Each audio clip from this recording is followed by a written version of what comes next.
கர்த்தரும் இரட்சகருமாகிய இயேசு கிறிஸ்துவின் நாமத்தினாலே யாவருக்கும் வாழ்த்தலை தெரிவித்துக் கொள்கிறேன். ஒரு ராஜாவுக்கு எப்பொழுதும் மனக்கிளேசம் இருந்து கொண்டே இருந்தது. அவர் விரும்பினபடியெல்லாம் காரியங்கள் நடக்கவில்லையே, நிர்வாகங்களை நடத்த முடியவில்லையே, தன்னுடைய பெயரையும் புகழையும் பாதுகாத்துக் கொள்ள முடியவில்லையே, குடும்பத்திலே இன்னென்ன காரியங்கள் காணப்படுகிறதே என்று எப்பொழுதும் அவர் வருந்திக் கொண்டே இருந்தார். அவர் ஒரு ஞானியிடத்திலே சென்று இந்த வருஷங்களுக்கெல்லாம் எப்பொழுது முடிவு வரும் என்று கேட்டார். அப்பொழுது அந்த ஞானி யோசித்து விட்டு, நீங்கள் உங்கள் தேசத்திலே நிம்மதியாக இருப்பவன் ஒருவனை கண்டுபிடித்து அவனுடைய சட்டையை வாங்கி ஒரு நாள் அணிந்து கொள்ளுங்கள், அப்பொழுது உங்களுக்கு நிம்மதி ஏற்படும். எல்லாவற்றிலும் திருப்தியடைந்து சந்தோஷமாக நிம்மதியாக இருக்கும் அந்த ஒருவனை நீங்கள் கண்டுபிடித்து அவனிடத்திலே சட்டையை வாங்கி அணிந்து கொள்ளுங்கள் என்று சொன்னார். உடனே இவர் அரண்மனையில் எல்லா இடத்திலும் கேட்டார்.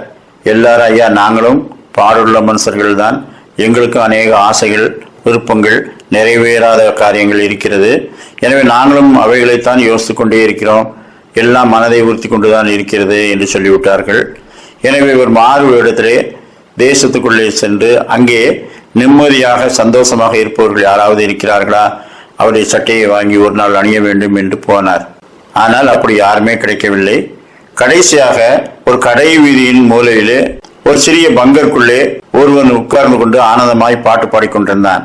அவனிடத்தில் சென்று, இந்த சின்ன பங்கருக்குள்ளே இருந்து கொண்டு சந்தோஷமாக பாடுகிறாயே என்ன என்று கேட்டார்.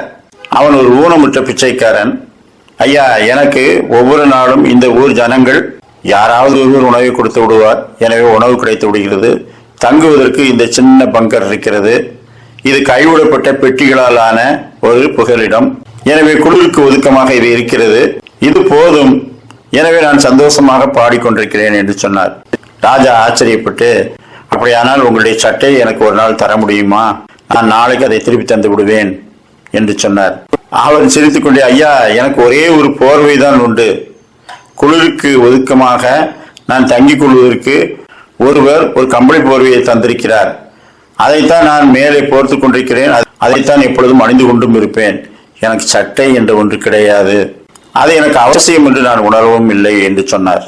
அப்பொழுது ராஜா யோசித்து பார்த்தார். அவன் கிடைக்கிற உணவும் உறைவிடமும் இந்த ஆடையும் அவனுக்கு திருப்தியாக இருக்கிறதான். நம்மிடத்தில் எத்தனை ஆடைகள், எத்தனை உறைவிடங்கள், எவ்வளவு இருந்தும் நமக்கு நிம்மதி இல்லை. அப்படியானால் கிடைத்ததை கொண்டு நிம்மதி அடையாவிட்டால் இன்னும் எவ்வளவு கிடைத்தாலும் நிம்மதி கிடைக்கவே கிடைக்காது. இருப்பதை கொண்டு நாம் திருப்தி அடைவோம் என்று அவர் தன்னை உணர்ந்து கொண்டார். 1 தீமோத்தேயு 6 அதிகாரம் 6 வசனம், போதும் என்ற மனதுடனே கூடிய தேவ பக்தியை மிகுந்த ஆதாயம், உண்ணவும் உடுக்கவும் நமக்கு உண்டாயிருந்தால் அது போதும் என்றிருக்க கடவோம். இன்றைக்கு அநேக தேடல்கள் இருந்து கொண்டே இருக்கிறது. கர்த்தர் கொடுத்தவைகளுக்காக நன்றி செலுத்தி இவைகள் போதும் என்ற மனதை நாம் அடைந்திருந்தோம் என்றால் அவருக்கு முன்பாக நிம்மதியாக இருந்து அவருடைய நித்திய ராஜ்யம் வரை அவரை பின்பற்றினவர்களாக வாழுவோம். கர்த்தர் தாமே அப்படிப்பட்ட நல்ல சிந்தனைகளை நமக்கு தந்தருள்வாராக. ஆமேன்.